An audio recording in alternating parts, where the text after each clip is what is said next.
প্রচারে বেরিয়ে বিক্ষোভের মুখে পড়লেন বিজেপি প্রার্থী রত্না দেবনাথ। পানিহাটির বিজেপি প্রার্থী অভয়ার মা তথা রত্না দেবনাথ তিনি প্রচারে বেরিয়ে আজ বিক্ষোভের মুখে পড়লেন। প্রচারে হামলার অভিযোগ, বিজেপির জয় বাংলা স্লোগান তুলে তৃণমূল হামলা চালিয়েছে বলে অভিযোগ তুলেছেন বিজেপি প্রার্থী রত্না দেবনাথ। বিক্ষোভের মুখে বিজেপি প্রার্থী রত্না দেবনাথ, পানিহাটির বিজেপি প্রার্থী অভয়ার মা তথা রত্না দেবনাথ তিনি এবার বিক্ষোভের মুখে পড়লেন।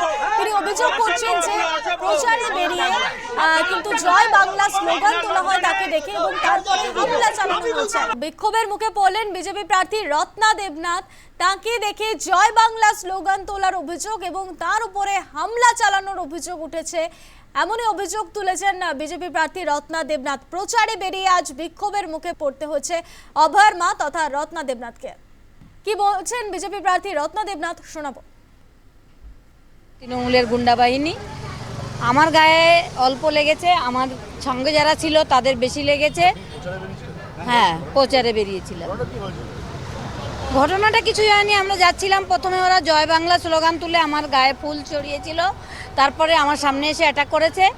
আমার গায়ে অল্প লেগেছে, কিন্তু আমার সঙ্গে যারা ছিল, হ্যাঁ সব মহিলা ছিল, চুল ছিঁড়ুন এইসব বলছিল আর মারার চেষ্টা করছিল। আমার কর্মীরা মার খেয়েছে, আমাকে হ্যাঁ হাতে ছিল, আমি চিনি না। তৃণমূলের আশাকর্মী, ওরা তৃণমূল দুষ্কৃতী বাহিনী আমার মেয়েকে মেরেছে, ক্ষান্ত হয়নি, এবার আমাকে মারতে চাইছে। আগের 2025 9ই আগস্ট আমার মাথায় মেরে, ঘাড়ে মেরে পুলিশ আমাকে হসপিটালে ভর্তি করিয়ে দিয়েছিল। আজকেও আমি প্রচারে বেরিয়ে আমাকে আক্রমণ করা হয়েছে। এভাবে আমাকে থামানো যাবে না, অভয়ার মা থামবে না।